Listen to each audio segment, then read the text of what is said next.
어, 오늘은 시드기야와 다니엘의 새 친구라는 제목을 가지고 하나님의 말씀을 나누기로 합니다.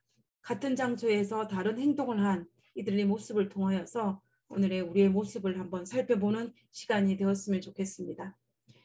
이번에 아프가니스탄의 무장단체였던 이 텔레반이 정권을 차지하지 않았습니까? 그래서 이 함락하는 사건으로 인해서 온 세계가 정말 놀라운 큰 사건이 몇 주 전에 발생을 했습니다. 이 놀라운 사실을 매스컴을 통해서 전해지면서 이 아프가니스탄에 있는 공항, 이 가불 공항에는 나오기 위해서 수많은 사람들이 모여서 인산인해를 이루는 모습을 우리는 유튜브나 여러 가지 사진과 뉴스를 통하여서 살펴볼 수가 있었습니다. 그 모습들 중에 우리를 참 가슴 아프게 하는 것들 중에 많은 장면들이 있었는데요. 그 중에서 이제 미군 군용기에 타서 이제 탈출을 해야 되는데 미처 그 안에 들어가지 못하고 비행기 바깥에 있는 비행기를 잡고 탈출을 시도하려고 했다가 비행기가 날아오를 때 같이 가지 못하고 떨어져 죽은 이 2명 형제라고 알려져 있는 이들의 추락하는 모습들을 보면서 또다시 우리의 마음을 참 아프게 합니다. 그리고 또 아이만을 살리기 위해서 군인들에게 미군들에게 아이를 올려주는 이 부모의 마음, 이들의 모습들을 살펴볼 때 우리가 참 마음이 굉장히 많이 아픈 것을 볼 수가 있습니다. 이것 외에도 우리가 수많은 이 아프가니스탄에서 일어나는 아픔의 모습들을 살펴보게 됩니다.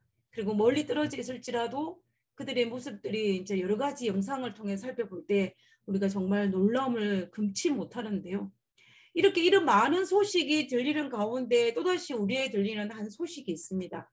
그것은 뭐냐면 이 아프가니스탄의 대통령이 이 수도 카불이 무장단체인 텔리반에게 함락되자마자 많은 돈다발을 챙겨서 해외로 도주한 사실이 알려졌습니다. 심지어 도주할 때 헬기에 다 실지 못해서 그 돈다발을 버려두고 도주한 사실이 알려지면서 이 아프가니스탄뿐만 아니라 전 세계에 있는 많은 사람들에게 공분을 산 일이 있었습니다. 근데 이 대통령과 반대되는 한 사람이 있었는데 그가 뭐냐면 도망친 대통령과 정반대의 모습을 보여준 것이 뭐냐면 나라를 지키는 최초의 여성 장관이라고 했는 이 아프가니스탄의 교육부 장관 라기나 하민이라는 장관입니다. 이 사람은 그 빈민가 출신에서 이 최초의 여성 장관이 된 인물이에요.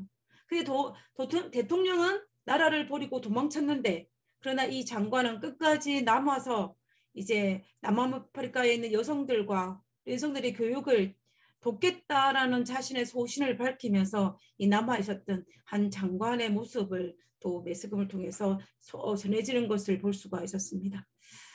우리가 지금은 그녀의 생사가 어찌된지 우리가 알지는 못하지만 어찌되었든 이 여성 장관의 모습이 이 아프가니스탄에 있는 사람들에게는 큰 위로가 되었을 것이라고 생각합니다.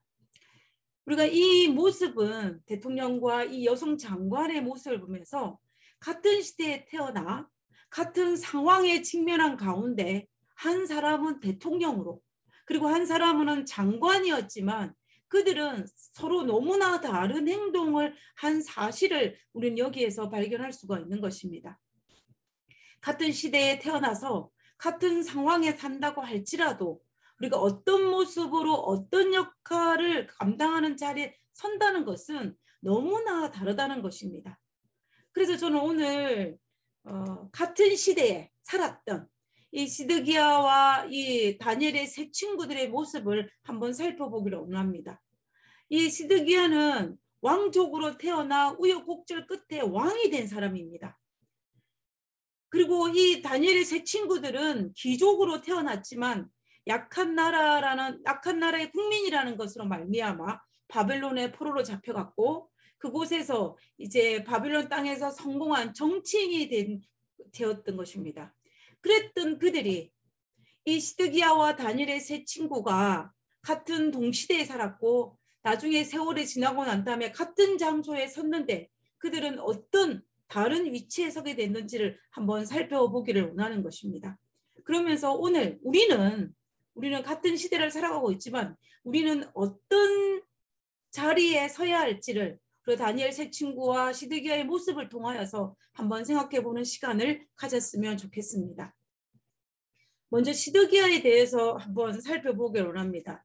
오른쪽에 시드기야라는 인물인데요. 이 시드기야는 이 남방 유다의 왕들의 족보를 살펴보면 이 시드기야는 그 남방 유다의 맨 마지막 20번째 왕이 바로 이 시드기야입니다. 이 시드기야인데 시드기야가 누구냐면 우리에게 잘 알려진 의로 왕 요시야 왕의 막내 아들입니다. 막내 아들이에요. 그리고 이 시드기야 왕은 아버지 요시야가 종교 개혁을 일으키고 그리고 우상을 제거하고 많은 하나님을 중심으로 예배를 드렸던 그 아버지 밑에서 10년 이상을 배웠던 그 아들이 바로 시드기야였다는 것을 알 수가 있습니다. 이제 아버지 요시야가 죽고 난 다음에 그 다음에 왕이 된 사람은 17대 왕이 여호아스예요. 그 다음에 여호아김 이렇게 세 명의 왕이 짧은 시간에 바벨론과 그다음에 애굽이라는 강대국 사이에 끼어 있으면서 폐위당하고 포로로 잡혀가는 이런 아주 극도의 혼란기를 겪고 난 다음에 이제 왕이 된 사람이 누구냐면 이 시드기야인 것을 볼 수가 있습니다. 아마 시드기야는 이 짧은 10년이라는 기간 동안 세 명의 왕들이 바뀌는 모습들을 살펴보면서 그의 마음에 두려운 감정이 들었을 거예요. 그리고 자기 형과 그리고 조카들이 이제 비참하게 볼모로 잡혀가는 모습들을 살펴보면서 그리고 또 유다의 똑똑한 귀족의 자녀들이 또 재능 많은 사람들이 이 바벨론의 볼모로 잡혀가는 모습들을 바라보면서 그런 두려운 감정을 가지고 살았을 것입니다. 그러다가 정말 준비되지 않았는데 얼떨결에 조카를 대신하여 21살의 왕위에 오른 사람이 바로 이 시드기야 왕입니다. 조카 여호아긴이 바벨론에 이제 2차 침공으로 말미암아 바벨론의 포로로 잡혀갈 때에 그때에 옆에 있다가 느부갓네살 왕에 의해서 얼떨결에 왕이 된 사람이 바로 시드기야인 것을 볼 수가 있는 것입니다. 그리고 시드기야가 21살의 왕위에 올라서 11년 동안 남방 유다의 마지막 왕으로 통치한 것을 우리는 역사서를 통해서 확인할 수가 있습니다. 저는 이 시드기야의 11년 통치 기간을 살펴보면서 이 시드기야라는 인물은 두려움과 부러움을 해결하지 못한 어리석은 통치자라는 생각을 하게 되었습니다. 어쩌면 시드기야는 자신이 가진 자신이 가지지 못했지만 형들과 조카들이 가진 그 왕에 대한 부러운 감정이 그의 마음속에 있었던 것 같아요. 그 감정을 해결하지 못하고 자신이 왕이 되었을 때에도 그 왕의 자리를 유지하고 싶은 그 강한 마음, 또 타인의 시선을 의식하는 그런 어떤 마음을 가졌던 사람이 바로 시드기야라는 인물인 것을 우리가 알 수가 있습니다. 그리고 그뿐만 아니라 정말 두려움에 있는 감정도 해결하지 못해서 한 나라의 왕으로서 한 나라의 백성을 책임져야 될 그 위치에 서 있음에도 불구하고 자신의 두려움을 해결하지 못하여 남방 유다를 정말 비참한 패망의 길로 인도하는 그 왕이 바로 시드기야였다라는 것을 우리가 알 수가 있는 것입니다. 자, 그러면은 시드기야가 왕위에 오른 당시에 이미 시드기야가 왕위에 올랐을 때는 이미 남방 유다는 바벨론의 2차 침공을 통하여서 바벨론과 이 남방 유다사는 신하 나라가 되어 있었던 것입니다. 이미 남방 유다는 바벨론의 신하 나라가 된 상태였다는 것입니다. 바벨론의 속국이라는 말이 되는 거죠. 그런데 우리가 예레미야를 읽어보면 어떤 부분이 나오냐면 예레미야 51장 59절에 보면 유다 왕 시드기야 4년에 유다의 왕이었던 시드기야가 왕위에 오른 지 4년째 되는 해에 마사야의 손자 네리야의 아들 스가랴가 누구와 함께 누굽니까? 시드기야죠. 시드기야와 함께 바벨론으로 갈 때에 라고 되어 있습니다. 지금 우리가 이 51장 59절에 있는 성경 구절을 팩트를 보면 시드기야 4년에 시드기야 왕이 바벨론을 방문했다라는 것을 우리는 이 성경 구절을 통하여서 알 수가 있다는 것입니다. 이때는 그 유다가 멸망하기 7년 전이에요. 그리고 대략적으로 이 연도를 계산해 보면 BC 594년경이 됩니다. BC 594년경이 되는데 그때에 시드기야가 왕이 된 지 4년에 왕이 자신의 자리를 이 땅에 비워두고 어디로 방문했냐면 이 바벨론을 방문을 했습니다. 시드기야가 왜 바벨론을 방문을 했을까요? 지금 예루살렘에서 바벨론이라는 나라까지 가는 데는 그렇게 짧은 거리가 아닙니다. 이웃 나라가 아니에요. 지금 이 예루살렘 근처에 있는 모압이나 에돔이나 암몬과 같은 가까운 나라가 아니라는 것입니다. 심지어 어디 저기 있는 애굽보다도 훨씬 먼 나라가 어디냐면 바벨론이라는 나라예요. 우리가 지금 이 바벨론이라는 나라는 예루살렘에서 바벨론까지 거리는 1500km 정도 된다고 합니다. 그러면 걸어서 얼마나 정도 걸리냐? 보통 우리가 역사적인 문헌에 보면은 3개월 정도 걸려서 그 예루살렘 땅에서 바벨론 땅에 갈 수가 있고 바벨론에서 예루살렘 땅까지 올 수 있다고 합니다. 그러니까는 가는데 3개월, 오는데 3개월, 6개월이죠, 그죠? 갔다가 바로 올 수는 없지 않습니까? 가가지고 볼일을 봐야 되기 때문에. 그래서 한두 달 걸렸다고 생각하면은 이제 느부갓네살 시드기야 왕이 바벨론에 방문한다는 것은 그 유대 땅에 왕이 공석으로 몇 개월을 최소한 8개월 정도는 공석으로 비워둔다라는 계산이 나온다는 것입니다. 그런데 이렇게 오랜 시간이 걸림에도 불구하고 시드기야가 왜 바벨론에 가야만 했을까요? 정말 바벨론에 갔을 수밖에 없는 피치 못할 사정이 있었기 때문에 이 시드기야 왕이 바벨론에 방문을 했을 것입니다. 그냥 쉬운 마음으로 갈 수 있는 그 거리가 아니라는 것입니다. 그럼 시드기야가 바벨론에 방문할 몇 가지 이유를 한번 추정해 보도록 하겠습니다. 첫 번째는 뭐냐면 충성 맹세를 하기 위해서 시드기야 왕이 바벨론에 방문했다라고 보는 것입니다. 이 당시에 국제적인 정치를 보면 국내적인 정치를 보면 어떤 일이 있냐면은 그 당시에는 2명의 선지자가 있었습니다. 첫 번째 선지자는 우리가 너무나 잘 알고 있는 예레미야 있고 하나님의 선지자였고 그리고 또 하나님의 선지자가 있으면 그의 반대적인 거짓 선지자가 있기 마련입니다. 그래서 거짓 선지자가 있었습니다. 그래서 이스라엘 백성 땅에 유대 땅에는 이 예레미야와 거짓 선지자가 자신들이 하나님께 받았다고 주장을 하면서 예언을 하기 시작한 것입니다. 우리가 그때에 우리가 알다시피 하나냐 이 거짓 선지자 중에 대표적인 선지자가 누구냐면 하나냐입니다. 이 하나냐가 주장하기를 뭐라고 주장을 했냐면 예레미야 28장 2절과 4절에 보면 만군의 여호와 이스라엘 하나님이 이같이 말씀하여 가라사대 거짓 선지자가 뭐라고 이야기했냐면 하나님께서 이렇게 말씀하셨다라는 것입니다. 그러면서 말하기를 내가 하나님이 바벨론 왕의 멍에를 꺾었느니라. 꺾었다는 말은 무슨 말이에요?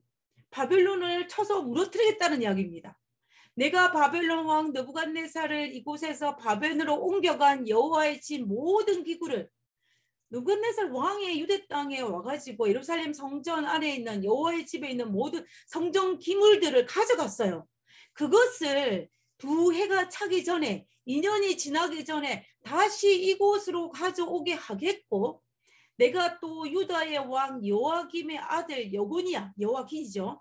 여고니아와 바벨론에 간 유다 모든 포로들 1차와 2차 때 포로로 잡혀갔던 그들을 다시 이곳으로 돌아오게 하리니 이는 내가 바벨론 왕의 멍에를 꺾을 것임이라 여호와의 말이니라 하셨다 하는지라. 즉 이 거짓 선지자가 하는 말이 무슨 말이냐면 지금 2년이 차기 전에 바벨론은 망할 것이다. 그리고 바벨론의 포로로 잡혀갔던 왕과 모든 유다 백성들은 다 돌아올 것이고 그리고 예루살렘 성전에서 가져갔던 모든 성전 기물들도 다시 되돌려 올 것이다 라고 이야기하는 것입니다. 이 예언은 어떻습니까? 굉장히 기분 좋죠. 그죠? 모든 것이 회복되는 나라입니다. 지금은 바벨론의 속국인데 바벨론이 망하니 우리가 해방을 하는 것입니다. 그러니 이 하나냐의 예언이 얼마나 귀에 달콤한 예언입니까? 이 하나냐가 이 예언을 했다면 그 다음에 예레미야는 이런 예언을 합니다. 만군의 여호와 이스라엘 하나님이 이같이 말하노라. 내가 새 멍에로 이 모든 나라의 목에 메어 바벨론의 왕 느부갓네살을 섬기게 하였으니 그들이 그를 섬기리라. 즉 무슨 말이냐면 하나냐의 말은 틀렸고 모든 사람들이 느부갓네살 왕을 섬길 것이라고 이야기하는 것입니다. 하나냐는 바벨론이 망할 것이라고 이야기했고 예레미야는 바벨론이 망하지 아니하고 우리 모두가 바벨론을 섬길 것이라고 이야기한 것입니다. 두 선지자가 이 예언이 상충된 것을 우리가 알 수가 있는 것입니다. 그런데 그런 측면에서 볼 때 이스라엘 백성들의 마음은 어떻겠습니까? 누구 말을 듣고 싶은 마음이 강해요. 귀에 달콤한 마음. 우리가 조금 힘든 것을 해결해 줄 수 있는 그 예언에 귀가 솔깃하는 게 발현입니다. 우리가 참 여기에서 조심을 해야 돼요. 우리는 내 귀에 듣고 싶은 말을 듣는 경향이 있습니다. 우리 인간은. 나도 모르게 그렇게 하지 않으려고 굉장히 노력하지만 내가 듣기 좋고 내가 보고 싶은 것만 보고 듣고 싶은 것만 듣는 그런 경향이 우리 죄악 속성을 가진 우리에게 있다라는 것입니다. 그러니까 이런 예레미야의 예언과 거짓 선지자 하나냐의 예언 두 예언을 비교해 봤을 때 우리가 자칫 잘못하면 우리가 듣고 싶고 믿고 싶은 그 예언의 길을 솔깃하기 마련인 것입니다. 그때에 우리가 어떤 기회를 선택할 것인가는 우리가 평상시에 무엇을 중점으로 두느냐에 따라 달라진다는 것입니다. 나의 귀에, 나의 마음에 좋은 거에 맞출 것인지 아니면 하나님의 말씀에 맞출 것인지를 깊이 묵상하여야만이 우리가 어떤 예언이 주어졌을 때 그 예언을 내 귀에 맞는 것이 아니라 하나님의 뜻에 맞는 그 예언을 우리가 받아들일 수 있다라는 것입니다. 자, 그러면 이 예언이 주어졌을 때의 시기를 먼저 보고 한번 살펴보도록 하겠습니다. 이 하나냐의 이 예언이 주어졌을 때 시기가 뭐냐면 28장 1절 제 1절에 보면 이에 유다 왕 시드기야 즉위한 지 오래지 않은 해 곧 4년 5월에 무슨 말이냐면 요 시드기야 왕위에 오른 지 4년째 되는 그 해에 하나냐 선지자가 이런 예언을 했다라는 것입니다. 근데 우리가 조금 전에 시드기야 왕위에 오른 지 4년째 되는 해에 어디에? 바벨론에 갔다라고 우리가 확인하지 않았습니까? 그러니까 바벨론 간 그 해와 하나냐 선지자가 이런 거짓 예언을 하는 시기가 같다라는 것을 우리가 알 수가 있는 것입니다. 그러니 그때 이스라엘 백성들은 지금 이 시기에 예레미야 예언과 하나냐의 예언을 했을 때 어떤 누구의 예언을 들었겠습니까? 당연히 정말로 하나님 앞에 사로잡힌 자가 아니면은 귀에 듣기 쉬웠던 누구의 말을 이 거짓 선지자 하나냐의 말을 귀를 기울일 수밖에 없었을 것입니다. 이스라엘 백성들의 마음속에는 나라가 망한다는 예레미야의 소리보다 나라가 회복한다는 하나냐의 말을 듣고 싶은 그런 것은 당연히 있을 것입니다. 그런데 이제 그렇게 되니까 자연적으로 이제 남방 유다에 있는 분위기가 어떻게 흘러가겠습니까? 자연적으로 바벨론에 복종하는 분위기에서 점점 바벨론을 반항하는 분위기로 이제 기류가 형성되는 분위기로 바뀐 것을 우리가 볼 수가 있습니다. 그때 거짓 예언을 했던 이 하나냐를 두고 예레미야가 뭐라고 예언을 하냐면 하나님께서 말씀하신 예언을 하나냐에게 전달합니다. 28장 16절에 17절에 있는 말씀입니다. 그러므로 여호와께서 말씀하시되 내가 너를 여기 너가 누구냐면은 이 하나냐 선지자입니다. 너를 지면에서 제하리니 내가 여호와께 패역하는 말을 하였습니다. 금년에 올해에 죽으리라 하셨느니라 하더니 선자가 하나냐가 그의 몇 월에 7월에 죽었더라. 5월에 그 예언을 하였는데 언제? 7월에 죽은 것입니다. 2달 만에 죽은 것을 우리가 볼 수가 있다라는 것입니다. 그런데 이제 이스라엘 백성들 입장에는 예레미야의 예언보다는 하나냐의 예언을 더 좋아했지만은 이제 하나냐가 죽음으로 말미암아 하나냐의 예언이 뭐가 잘못되지 않을까라는 술렁거림이 당연히 있었을 것입니다. 그런데 다 이 바벨론의 입장에서 남방 유다를 살펴보면 볼 때는 어떻게 됩니까? 그들의 모습 속에 반역의 분위기를 감지할 수 있었다라는 것입니다. 왜냐하면은 거짓 선지자 하나님으로 말미암아 유다 백성들이 이제 친 바벨론 정책을 펴는 것이 아니라 반 바벨론 정책을 펴니까는 이 유다에 대해서 반역의 기운이 있다는 것을 감지한 것을 우리가 볼 수가 있다는 것입니다. 그 선자 왕에는 그 부분에 대해서 이렇게 기록하고 있습니다.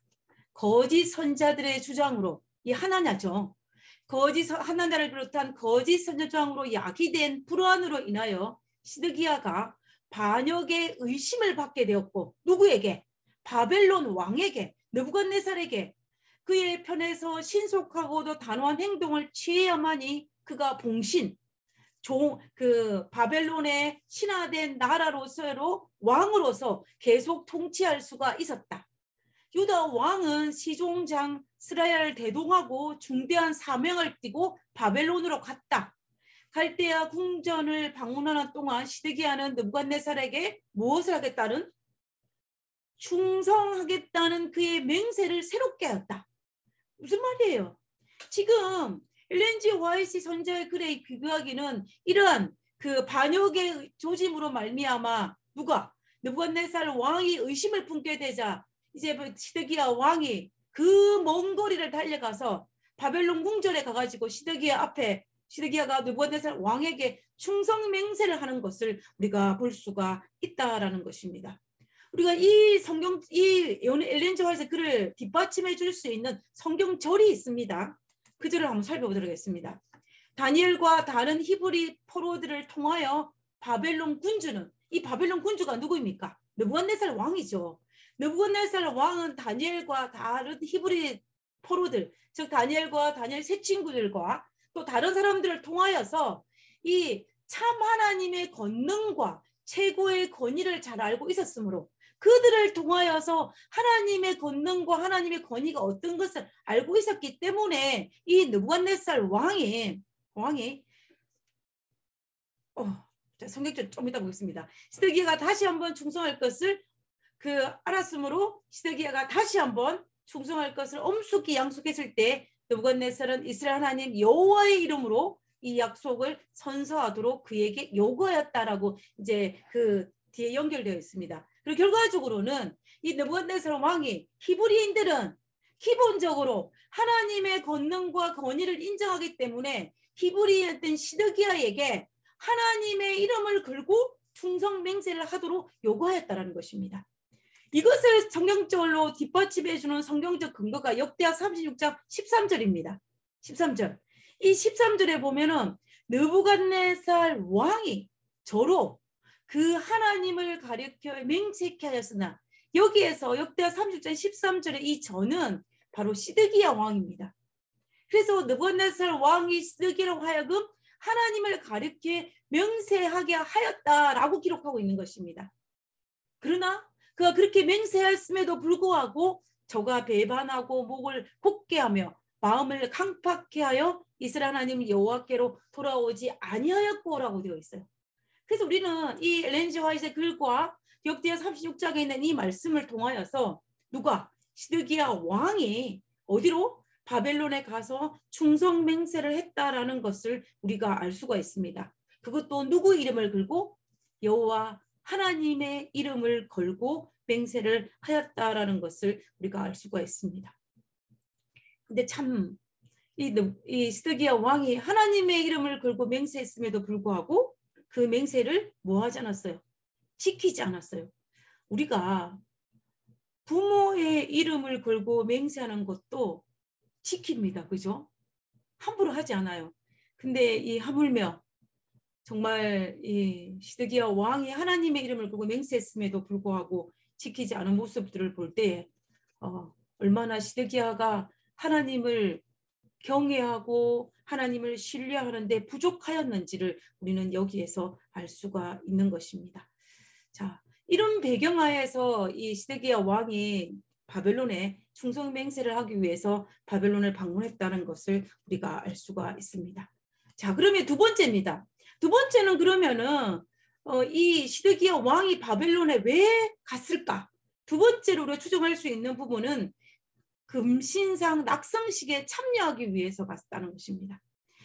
정말 우리가 정확하게는 알 수가 없지만 우리 연도를 계산해 보면요. 다니엘 3장, 여러분 다니엘 3장을 기억하지 않습니까? 다니엘 3장에 어떤 사건이 발생합니까? 두로 평지에 느부갓네살 왕이 금신상을 세우고 주변에 있는 모든 신하들을 불러서 이제 이 금신상 낙성식을 하는 그것이 소개되어지고 있는 것이 다니엘 3장의 사건입니다. 근데 정말로 신기하게도 다니엘 3장에서 일어난 그 사건의 시기와 느부갓네살 왕이 세운 그 시기와 이 시드기야 왕이 바벨론에 방문한 시기가 일치한다는 것입니다. 그때가 대략적으로 BC 594년에서 593년으로 우리는 볼 수가 있습니다. 그런데 우리가 알다시피 다니엘 3장에 느부갓네살 왕이 두라 평지에 세운 금신상을 세우고 낙성식을 했을 때 모든 신하들이 참여했다는 것을 우리는 성경을 통해서 알 수가 있습니다. 다니엘 3장 2절과 3절에 보면 느부갓네살 왕이 보내어 방백과 수령과 도백과 재판관과 재무관과 모사와 법률사와 각도 모든 관원을 자기 느부갓네살 왕이 세운 신상의 낙성 예식에 참집하게 하매 이에 방백과 수령과 도백과 재판관과 재무관과 모사와 법률사와 각도 모든 관원이 느부갓네살 왕이 세운 신상의 낙성 예식에 참집하여 느부갓네살에서 세운 신상 앞에 선이라 그랬습니다. 지금 우리가 이 성경 구절을 살펴볼 때에 이 느부갓네살 왕이 뉴욕에 있는 여신상만한 큰 신상을 세우고 난 다음에 낙성치를 하기 위해서 흩어져 있는 모든 신하들을 참석하도록 명령을 했다라는 것입니다. 그 명령에 따라서 우리가 2절과 3절에 보면 모든 사람들이 왕이 초청한 모든 사람들이 다 그 명령에 순종하여서 그 예배에 참여했다는 것을 우리는 여기에 나와 있는 것을 볼 수가 있습니다. 자, 이때에 분명히 느부갓네살 왕이 자기의 종주국이었던 신하 나라였던 이 유다에 있는 이 시드기야 왕에게 그 명령을 하였을 것이고 시드기야는 그 명령을 거절할 수 없었기 때문에 머나먼 바벨론이라 할지라도 참석했을 것입니다. 그리고 시기적으로 봤을 때도 이 시기가 거의 겹치는 시기예요. 그렇기 때문에 우리는 느부갓네살 왕의 그 초청에 의해서 시드기야가 방문을 했을 가능성이 굉장히 높다는 것을 우리가 알 수가 있다는 것입니다. 자, 그럼 재림교회 주석에 보면은요, 이 부분에 대해서 이렇게 설명하고 있습니다. 이 재림교회 주석 다니엘 3장 1절의 주석에 나와 있는 부분입니다. 이 연대는 그 해에 바벨론에 갔던 시드기야 4년과 일치한다. 이 여행은 모든 통치자들과 각도 모든 관원들과 봉신들을 왕이 세운 신상에 경배하게 하려고 바벨론으로 소집한 느부갓네살의 호출에 응해 이루어졌을 가능성이 있다라고 이 주석에 나와 있습니다. 저는 이 주석을 읽으면서 정말 맞다라는 생각을 해요. 근데 결국은 이 시드기야 왕이 다니엘 3장에 있는 금신상 낙성시에 참여하기 위해서 바벨론에 갔을 수 있는 가능성이 높다는 것입니다. 그러면 왜 가능성이라고 말한 이유가 있습니다. 왜냐하면 우리는 역대기나 성경 어디를 살펴봐도 이 시드기야 왕이 바벨론에 방문했다라는 이야기는 기록되어 있지만 왜 기록하였는지는 기록이 없다라는 것입니다. 그래서 우리는 성경에는 이 기록이 없지만 이런 시기적인 면이나 여러 가지 것들을 비추어 봤을 때 아마도 이 시드기야 왕은 이제 충성 명세와 그뿐만 아니라 또 그 낙성시에 참여하기 위해서 갔을 가망성이 굉장히 높은 것을 알 수가 있는 것입니다. 저는 개인적으로 이 역대기를 정리한 에스라가 바벨론 포로로 돌아오고 난 다음에 이제 이스라엘의 왕들의 역사를 정리하면서 어떤 치부적인 것은 삭제했을 가능성이 높아요. 그래서 이 부분이 삭제되어서 그렇지 우리가 느부갓네살 왕을 만나기 위해서 시드기야 왕이 바벨로 간 것만은 우리 성경의 기록을 통해서 확실하게 알 수 있기 때문에 우리는 여러 가지 이런 이유에서 갔다는 것을 우리가 알 수가 있는 것입니다. 자, 어찌되었든지 간에 금신상 낙성식에 시드기야가 참여를 했다면 이 다니엘 3장의 이 자리에 누구와 참석하게 되겠습니까? 다니엘의 세 친구와 그 또 누구? 이 시드기야 왕과 그 외에 다른 사람 참여했다는 것을 우리는 알 수가 있다라는 것입니다. 결과적으로 이 시드기야와 다니엘 세 친구는 같은 시대에 같은 장소에서 한 장소에 서 있었다라는 것을 우리가 알 수가 있다라는 것입니다. 자, 그럼 우리 여기에서 시드기야와 다니엘 세 친구의 관계에 대해서 관계가 어떤 연관성이 있는지를 한번 살펴보기를 원합니다. 우리가 나이를 한번 살펴보면요.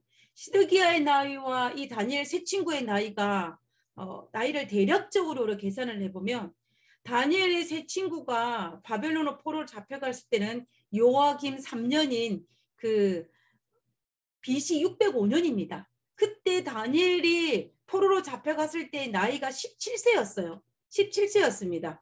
그런데 그러면은 이 시드기야 왕은 대체적으로 몇 살이었는지로 계산을 해보면 시드기야는 그 당시에 왕의 동생으로 있을 때였기 때문에 대략적으로 나이가 14세에서 15세가량으로 추정을 할 수가 있습니다. 결국 다니엘의 나이와 다니엘 세 친구의 나이와 시드기야의 나이는 거의 흡사한 나이인 것을 볼 수가 있어요. 그럼 다니엘 3장에 다시 시드기야와 다니엘 세 친구가 만났을 때 그들의 나이는 시드기야는 대략적으로 20대 중반이 되었을 것이고 그 다음에 다니엘 세 친구들은 28세가량인 20대 후반이 되어 있는 것입니다. 그럼 결과적으로 이 시드기야와 다니엘 세 친구들의 나이는 굉장히 흡사한 것을 알 수가 있습니다. 그리고 그 말은 무슨 말이냐면 같은 동시대 인물이라는 이야기입니다. 동시대 인물. 그리고 그뿐만 아니라 이 다니엘 세 친구들과 이 시드기야는 서로에 대해서 알고 있을 가망성이 굉장히 높습니다. 왜냐하면은 그 당시 시드기야가는 왕이 아니었지만 이 다니엘 세 친구들이 바벨론에 포로 잡혀오기 전에 예루살렘에 거하였을 때는 이 시드기야가 왕은 아니었지만 왕의 동생이었습니다. 그랬으니 왕족이었으니 이 다니엘의 세 친구 하나냐 사드락과 메삭과 아벳느고가 몰랐을 리가 없어요. 그리고 이제 이 시드기야 입장에도 이 다니엘의 세 친구들의 그 존재를 몰랐을 리는 없습니다. 같이 자라고 같이 성장하지 않을 수 있는 가망성은 있지만은 이 세 친구가 귀족 출신이 바벨론의 포로로 잡혀갔고 바벨론의 포로로 잡혀가가지고 바벨론의 고위 관료가 되었다는 소식을 이 시드기야가 몰랐을 리가 없다라는 것입니다. 그러므로 결과적으로 이들은 서로 모르는 사이가 아니라 서로 이미 알고 있었음을 우리는 짐작할 수 있다는 것입니다. 같은 동시대에 서로 아는 사람들끼리 어디에서 두라 평지에서 만난 것입니다. 그것도 무엇을 하기 위해서? 금신상 낙성식에 참여하기 위해서 이 두라 평지에서 만난 것을 볼 수 있습니다. 한 사람은 비록 종주국이긴 하지만 유다를 대표하는 왕으로, 그리고 다른 세 사람은 비록 유다 출신이긴 하지만 바벨론의 한 도를 책임맡고 있는 바벨론의 관직을 가진 사람으로서 만난 것입니다. 한 장소에서. 이때 바벨론의 1차, 2차 포로를 잡혀가 유다 백성들이 굉장히 많이 졌습니다. 비록 유약한 왕이라 할지라도 자신들의 왕이 고국에 왔다는 그 시드기야를 주목하지 않았겠습니까? 분명히 주목하였을 것입니다. 여러분, 이 여인이 누구인 줄 아십니까? 이 여인이 덕혜옹주예요. 이 조선의 마지막 공주라고 알려진 옹주라고 알려진 이 덕혜옹주. 이 덕혜옹주를 일본 정부가 이제 일본으로 볼모로 잡아갔습니다. 잡아가고 난 다음에 일본 땅에 강제징용으로 끌려온 조선인들에게 조선에게 충성을 선동하기 위해서 연설문을 주면서 연설을 하게 했어요. 그때 일본의 강제징용 끌려온 조선인들은 비록 볼모로 잡혀온 힘없는 정말 힘없는 공주이지만 그 공주의 입에서 어떤 말이 나올 것인지를 귀를 기울이고 주목하는 모습이었습니다. 그때에 이 옹주가 어떻게 합니까? 자기는 비록 정말로 나약한 나라의 공주이지만 그 자기 백성의 고통당하는 모습을 바라보면서 굉장히 마음이 아파했다고 그랬어요. 근데 그렇지만 자기가 할 수 있는 것은 아무것도 없었던 것입니다. 그래서 이제 자기에게 주어진 그 연설문을 읽어야 되는데 이 옹주가 어떻게 합니까? 덕효 옹주가 그 연설문을 읽지 않고 조선말로 조선인을 위로하면서 정말 그들에게 용기를 주는 그런 연설을 했던 것을 우리는 기억을 합니다. 비록 그 일로 말미암아 고통을 받기는 하였지만 이 정말 힘없는 이 한 공주의 이 말에도 그 일본에 가 있는 우리 조선인들의 귀를 기울였는데 바벨론의 포로로 잡혀가 있는 이 유대인들이 자기 나라의 왕 시드기야가 와서 어떻게 하는지 어떤 말을 하는지 어떤 행동을 하는지 당연히 주목을 했을 것입니다. 그들이 섬기는 여호와 하나님께 하나님을 섬기면 시드기야 왕이 우상에 절하지 않을 것인지 할 것인지를 보고 정말 어떻게 해야 될 것인지 온 관심의 대상이었을 것입니다. 비록 말은 할 수 없을지도 모르지만 침묵의 관심의 대상이 바로 시드기야 왕이 이 낙성식에 참여하여서 경배를 할 것인가 말 것인가를 두고 굉장한 관심거리였을 거라는 것입니다. 정말 풍악이 울리면 금시성에 절할 것인지 말 것인지를 두고 아마 유다 백성들은 온 정신이 집중하였을 것입니다. 우리가 올림픽이 열리면 마지막 금메달 경기를 앞두고 있을 때 온 국민이 그 올림픽 경기에 관심을 집중하는 것과 비교도 할 수 없을 만큼 유다 백성들은 시드기야 왕의 행동을 최대 관심을 가지고 바라보고 있다는 것입니다. 그런데 두라 평지에 풍왕이 울리고 모든 사람이 엎드리라는 명령이 떨어졌을 때 정말로 절하지 아니하고 꼿꼿하게 서 있는 사람은 딱 3사람밖에 없었던 것입니다. 다니엘 3장에 보면 사드락과 메삭과 아벨느고만이 우상에게 경배하지 아니하고 꼿꼿하게 서 있었다라고 성경은 기록하고 있습니다. 그러면 이곳에 참여했던 시드기야 왕은 무엇을 했을까요? 시드기야 왕이 바벨론에 방문을 했음에도 불구하고 이 낙성식에 참여하지 않을 가망성은 거의 없습니다. 우리가 정확하게 알 수는 없을지 모르지만 그러나 어찌되었든지 간에 성경 다니엘 3장에는 이 3명 외에는 모두가 다 경배하였다라는 것을 우리는 볼 수가 있다라는 것입니다. 그러면 시드기야 왕은 경배했다라는 소리가 되는 거죠. 도대체 같은 시기에 같은 동시대에 같은 상황에 있었지만 한 사람은 왕으로 한 사람은 바벨론의 어떤 지위를 가진 자로 서 있었지만 어떻게 시드기야와 다니엘의 3 친구들은 이토록 극명한 차이를 보일 수 있었을까라는 의문점입니다. 우리가 시드기야가 어떤 인물이었는지를 단적으로 알려줄 수 있는 성경절이 하나 있습니다. 그 성경절이 예레미야 38장 19절입니다.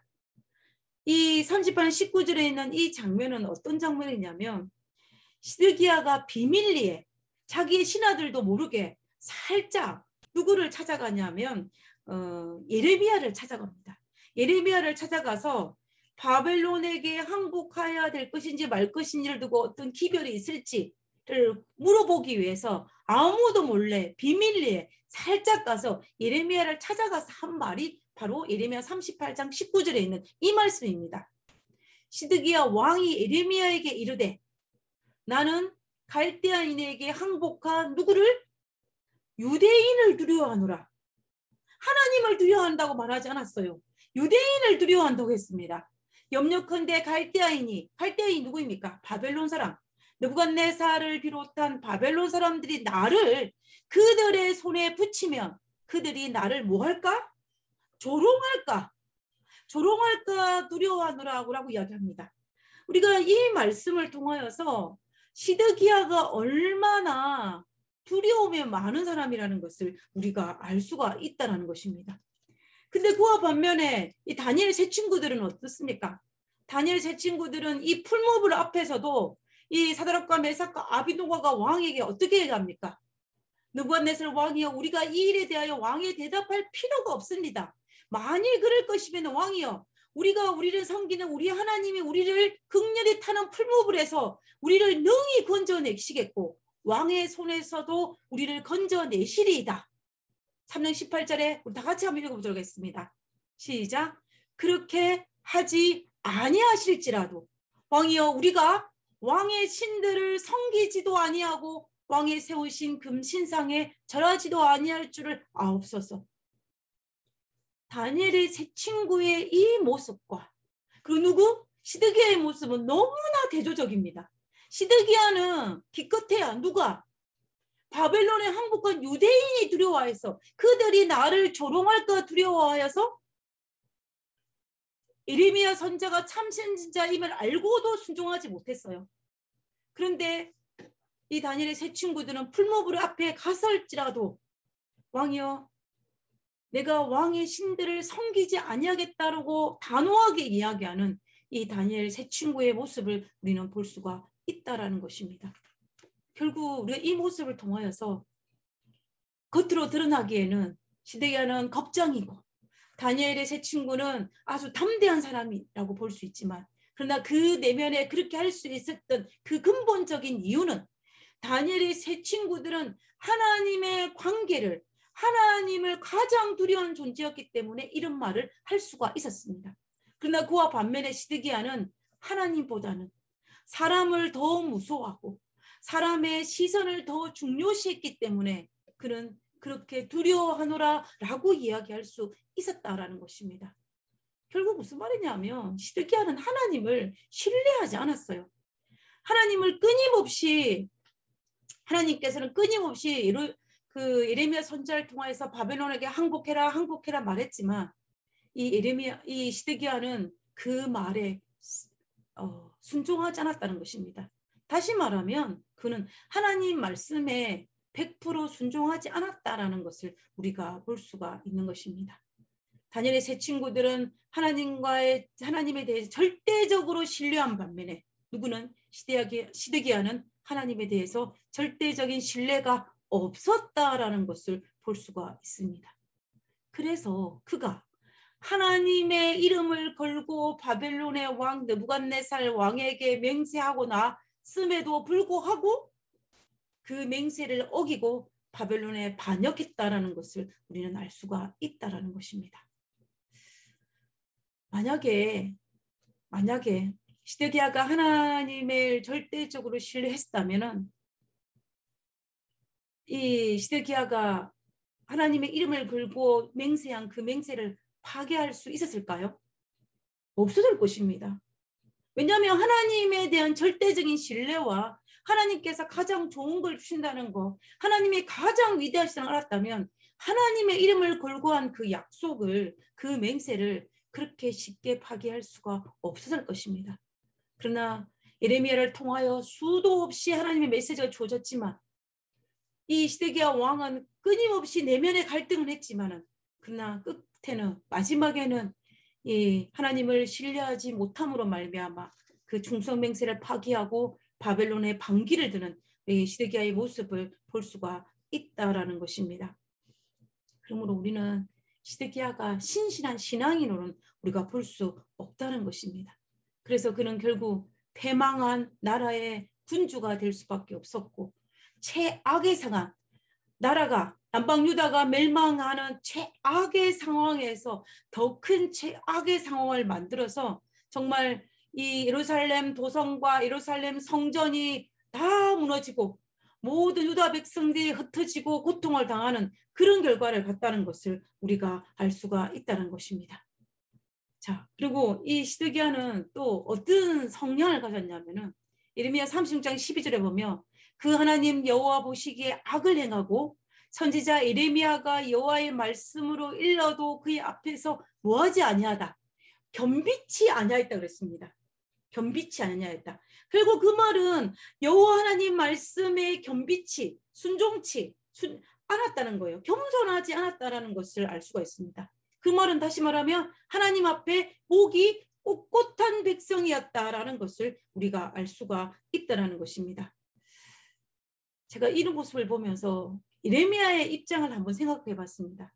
예레미야 입장에서 볼 때에 이 시드기야 왕을 바라볼 때 어떤 마음이었겠습니까? 시드기야 왕이 몰래 자기를 찾아와가지고 하나님께 받은 기별에 대해서 물어봅니다. 그리고 또 예레미야가 죽음의 위기에 처했을 때 예레미야를 살려주기도 해요. 그래서 결과적으로 하나님 말씀을 듣는 것처럼 하기 때문에 혹시나 기대를 가지고 예레미야는 끝까지 시드기야 왕에게 호소하는 것입니다. 그러나 어떻게 합니까? 시드기야는 그럼에도 불구하고 끝까지 자기 고집을 꺾지 않고 하나님을 신뢰하지 않음으로 말미암아 이 예레미야의 말에 순종하지 않는 모습을 볼 수가 있는 것입니다. 이 시드기야 왕이 처음부터 초지일관 악한 왕이었으면 예레미야가 일찌감치 포기를 했을 텐데 돌아올 것 같으면서도 돌아오지 않는 이런 이 시드기야의 모습을 보고 이 예레미야가 얼마나 마음이 아팠겠습니까? 같은 장소에서 같은 다른 신앙의 모습을 보여준 이 시드기야와 다니엘 세 친구들의 운명은 너무나 대조를 이룹니다. 다니엘의 세 친구는 어떻게 되냐면은 다니엘 3장 28절에 보면 지금 다니엘 3장에 그 금시장에 절하장 그 마지막 끝부분에 가서 보면은 느부갓네살이 말하여 가로되 사드락과 메삭과 아베느고의 하나님을 찬송할지로다 그럽니다. 사드락과 메삭과 아베느고로 말미암아 바벨론의 군주인 느부갓네살 왕이 하나님을 경배하는 것입니다. 하나님을 찬양하는 것입니다. 하나님께 영광 돌리는 것입니다. 누구로 말미암아? 이 세 친구들로 말미암아. 그리고 다니엘 3장 3절에 보면 왕이 드디어 사드락과 메삭과 아벳느고를 바벨론의 도에서 더욱 높이니라. 자신의 죽음을 각오하고 했던 이 세 친구에게 느부갓네살 왕의 더 큰 상을 베푸는 보상을 베푸는 것을 우리가 볼 수가 있습니다.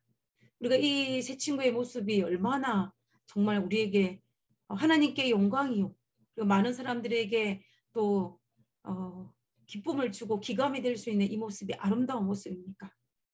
그러나 이 다니엘 세 친구와 다르게 이 시드기야는 끝까지 우유부단하고 두려움과 목이 고든 이 시드기야의 끝은 예레미야 39장 6절에서 7절에 바벨론의 왕이 딥나에서 시드기야의 목전에서 그 아들들을 죽였고 왕이 또 유다의 모든 귀인을 죽였으며 왕이 또 시드기야의 눈을 빼게 하고 바벨론으로 옮기려 하여 사슬에 결박하였더라. 결국 시드기야는 정말 패망한 군주로서 자기 목전에서 자신의 아들들과 신하들과 지사장들이 죽임을 당하고 그리고 정말 눈이 빠진 상태로 바벨론에 끌려가서 죽을 때까지 감옥에 있었던 것을 우리는 볼 수가 있습니다. 같은 동시대에 살았던 시드기야와 다니엘의 세 친구들의 차이점은 무엇일까요? 그것은 그들이 얼마나 하나님을 신뢰하였는지에 대한 문제입니다. 그리고 그들이 얼마나 담대히 자신의 신앙을 고수하였는지가 문제입니다. 하나님을 신뢰하고 자신의 신앙을 고수하느냐에 따라서 같은 시대에 같은 동시대에 같은 장소였지만 시드기야와 다니엘의 세 친구들 이렇게 확연한 차이점을 보이는 것입니다. 편안하다 안락하다 할 때는 시드기야도 하나님을 섬기는 유대 땅의 왕이에요. 다니엘 세 친구도 히브리인의 하나님 믿는 백성입니다. 편안할 때는 둘 다 하나님의 섬기는 사람으로 보여요. 그러나 위기에 처했을 때 그들이 얼마나 하나님을 신뢰하고 어떻게 자신의 신을 고수하냐에 따라서 이렇게 확연히 차이가 나는 것을 우리가 볼 수가 있다는 것입니다. 우리 모두는 동시대에 같은 하늘 아래에 살고 있습니다. 오늘 이 순간에 전 세계에 있는 수많은 하나님을 우리의 하나님이라 섬기는 수많은 사람들이 있습니다. 이때에 우리는 정말로 같은 동시대에 같은 상황 속에 처해 있을 때 누구처럼? 다니엘 세 친구처럼 담대히 하나님을 신뢰하고 우리의 신앙을 고수하기 위해서는 우리는 끝까지 하나님을 신뢰하는 자리에 서야 할 것이고, 사람을 두려워하기보다는 누구를? 하나님을 두려워하고 하나님의 능력을 의지하고 하나님께서 우리의 삶에 가장 좋은 것을 주시는 분이라는 사실을 결코 잊지 말아야 할 것입니다. 우리 모두는 예수님 오시는 그날까지 우리가 살아가면서 수많은 사탄의 유혹이 있을 것이고 수많은 사탄의 시험이 있을 것입니다. 그때에 다니엘의 세 친구처럼 끝까지 우리의 굳건한 믿음을 지키기 위해서, 우리의 믿음을 소유하기 위해서 우리는 날마다 하나님을 찬송하고 하나님을 구하고 성령의 인재를 강구하면서 하나님과 동행하며 살아야 할 것입니다. 그래야만이 정말 이 시드기야와 세 친구처럼 이런 상황에 섰을 때 우리는 어떻게 하나님 믿는 새 친구처럼 살 수가 있게 되는 것입니다.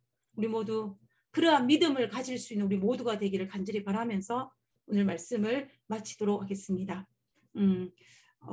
찬미 부르고 기도하도록 하겠습니다.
그리 아니하실지라도 왕이여, 우리가 왕의 신들을 섬기지 아니하고 왕의 세우신 금신상에 절하지도 아니할 줄을 아옵소서. 하늘에 계신 저희들의 아버지, 다니엘의 세 친구들의 믿음이 우리의 믿음이 될 수 있도록 주여 도와주시옵소서. 하나님, 어떤 환경과 어떤 순간과 어떤 상황에 처하든지 간에 우리가 끝까지 우리의 신앙을 고수하며 우리의 신앙을 지키며 우리의 신앙을 붙잡고 하나님을 바라보며 하나님을 섬기며 살 수 있는 그런 믿음의 사람이 될 수 있도록 주여 도와주시옵소서. 하나님, 참으로 어수선합니다. 하나님, 마지막 때를 알리는 수많은 이 사인들이 우리의 삶에 드러날 때 아버지여, 더욱더 우리가 하나님을 붙들고 하나님을 붙잡으며 우리의 신앙을 하나님과 매어 다잡는 그런 저희들이 될 수 있도록 주여 축복하여 주옵소서. 성령 하나님의 임재를 날마다 경험하게 하시고 성령의 체험을 날마다 경험하게 하심으로 하나님과 동행하는 삶을 살 수 있도록 아버지여 우리를 축복하여 주시옵소서. 지금 이 자리에 머리를 숙인 당신의 귀한 자녀들의 가정에 하나님 축복하여 주시고 오늘 이 시간에도 하나님의 영적 임재가 각 가정마다 임하심으로 말미암아 하나님과 함께하는 복된 가정 될 수 있도록 주여 축복하여 주시옵소서. 하나님 그리고 이제 참석하지 못한 모든 믿음의 식구들에게도 동일한 은혜 베풀어 주시고 하나님의 넘치는 은혜를 통하여서 우리가 하나님으로 인하여 하나 되고 하나님을 인하여 서로 사랑하고 용서할 수 있는 아름다운 모습이 우리의 삶에 드러날 수 있도록 도와주시옵소서. 우리의 삶과 함께하여 주실 걸 감사드리오며 거룩하신 예수님 이름으로 기도드렸습니다. 아멘. 귀한 말씀 감사합니다.